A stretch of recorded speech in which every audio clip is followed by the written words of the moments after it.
আসসালামু আলাইকুম। হাসান খালেদ, সভাপতি, বাংলাদেশ তৃণমূল পার্টি, আপনাদের সাথে। দর্শক শ্রোতা, আজকে একটা কথা আপনাদের বলবো, কারণ ইলেকশন হয়ে গেছে 12 তারিখ। ইলেকশন নিয়েই এখন আলোচনা রয়ে গেছে। আবার সরকার গঠন, তা আমরা সরকার গঠনে আলোচনা এখন যাচ্ছি না, গঠন করার পরে কালকে ইনশাল্লাহ কালকে সরকার গঠন করা হবে। তারপরে পরশুদিন থেকে সরকারের সমালোচনা শুরু করব, যাতে সরকার সঠিক পথে গমন করে।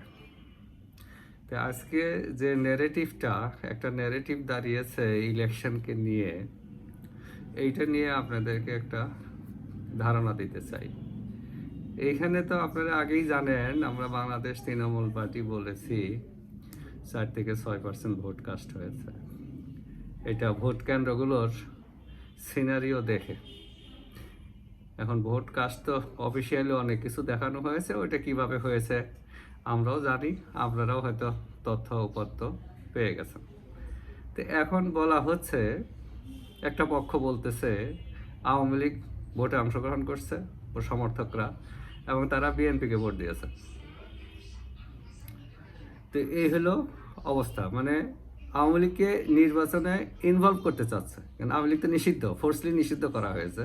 তো নির্বাচনে ওরা টেকনিক্যালি করতে চাচ্ছে, নির্বাচনে ইনভলভ করতে চাচ্ছে, দেখাতে চাচ্ছে আওয়ামী লীগের লোকজন স্বতঃস্ফূর্তভাবে ভোট দিয়েছে। সো এই নির্বাচনে সবার অংশগ্রহণ নিশ্চিত হয়েছে।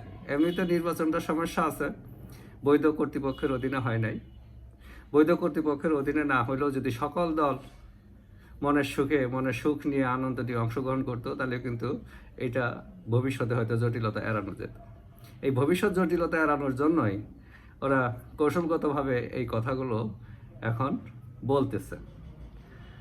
তো এটাই হলো যে আওয়ামী লীগের লোকজন আসলে ভোট দিতে যায় নাই, বা যাওয়ার সুযোগও হয় নাই, কারণ 11 তারিখ থেকে ভোট শুরু হয়ে গেছে। সেইখানে তো আওয়ামী লীগের লোকজন যাওয়া প্রশ্নই আসে না। আর 12 তারিখে ভোট কেন্দ্রে যে ভোটটা পড়ছে 4 থেকে 6%, সেইখানে তারা আওয়ামী লীগের লোকজন যায় নাই, কারণ আওয়ামী লীগের ভোটগুলো ওই 11 তারিখ রাত্রেই দেওয়া হয়ে গেছে। দিয়ে তারা আওয়ামী লীগের লোকজনকে না বলে দিচ্ছে তোমাদের আর যাওয়া দরকার নেই, তোমাদের ভোট হয়ে গেছে। এগুলো তথ্যপত্র আমাদের কাছে আসছে আর কি, আমরা আমাদের দলীয় লাইনে এই সমস্ত জানার চেষ্টা করেছি, ওই থেকে এগুলো আসছে। তো এইখানে আওয়ামী লীগের ভোট ভালো লাগতেছে সকালেরই, আওয়ামী লীগ ইলেকশনে আসুক এইটা ভালো লাগে না কারো, এবং আসতেও দেয় নাই। কিন্তু এখন আওয়ামী লীগের ভোটটা নিয়ে সকালেরই খুব পছন্দ, এবং আওয়ামী লীগকে ইনভলভ করাচ্ছে এইভাবে, এর বাইরে আর কিছুই না। এটা জাস্ট আওয়ামী লীগকে ইনভলভ করাচ্ছে যে আওয়ামী লীগ এই নির্বাচনে, আওয়ামী লীগের সমর্থকরা এই নির্বাচনে অংশগ্রহণ করছে। এটা আসলে কিছুই না। এটা বিশ্ববিদ্যালয়গুলোতে যে কায়দায় ইলেকশন হয়ে গেছে, আসলে ইলেকশনটা হয়ে গেছে ওই কায়দায়। আর আওয়ামী লীগের ভোটগুলো রাত্রেই দিয়ে দিয়ে ওদেরকে বলে দিছে তোমাদের আর কেন্দ্রে যাওয়া দরকার নেই। এমনি আওয়ামী লীগ আসতো না, তো এইটা আপনার করছে। তো তারপরে তো আবার পরের ইতিহাসও আপনারা জানেন, সন্ধ্যাবেলা থেকে অঙ্ক কষা শুরু হয়েছে, তখন আর গণনা নাই, সুমারি নাই, ভোটের সুমারি নাই, তখন এটা আপনার অঙ্ক কষা শুরু হয়ে গেছে। অঙ্ক কষে কষে ভোট দিচ্ছে, কারে কারে তারা পার করবে, কাদেরকে পার করবে, সেটা এটা আদিষ্ট হয়ে এই কাজগুলো করছে। তো এখানে আওয়ামী লীগ সমর্থকদের বা মুক্তিযুদ্ধের পক্ষের শক্তি সমর্থকদের ওইরকম ইনভলভ নাই।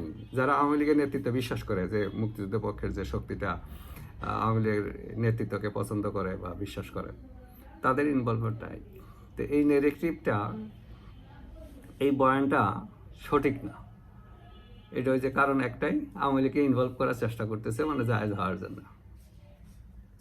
তো বাংলাদেশ তৃণমূল পার্টি অনেক আগে থেকেই বলে আসতেছে যে এই নির্বাচনটা কিন্তু খুব জটিল, এটা ভবিষ্যতে টিকে কিনা খুব সমস্যা, খুব আমাদের অন্তত বিশ্বাস হয় না যেটা টিকবে না। কর্তৃপক্ষ ভালো না, আবার একটা দলকে ফোর্সলি, যেটা বাংলাদেশের ইতিহাসে নাই, ফোর্সলি বাইরে রাখা হয়েছে। এই দুইটা কারণে নির্বাচনটা বাতিল হয়ে যাবে। আচ্ছা যাই হোক, এখন নতুন সরকার আসুক, আমরা দেখি।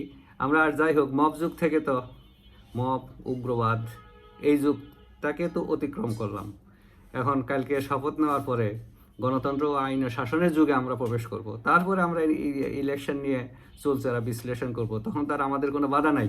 আমরা মনের সুখে সমালোচনা করব, তথ্য উপাত্ত বলবো, কোনো সমস্যা নেই। যে যেখানে থাকেন সুস্থ থাকেন, নিরাপদ থাকেন, ধন্যবাদ সকলকে।